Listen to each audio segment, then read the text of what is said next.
আমি এখন যে জায়গায় আছি এটা হলো চেন্নাইয়ের বেলুরের টিপু সুলতান দুর্গ বলা হয়। ইতিহাসবিদদের মতে ইতিহাসের পাতা উল্টালে দেখা যায় টিপু সুলতানের জীবনের শেষ মুহূর্তে লড়াই করে নিজের জীবন দিয়েছেন। তাকে ভারতের স্বাধীনতাকামীর প্রতীক বলা হয়।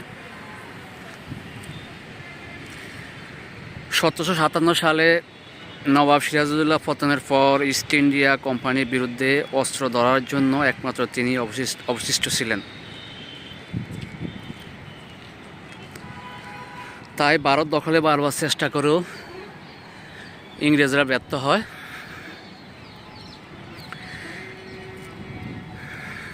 নিজ সেনাপতি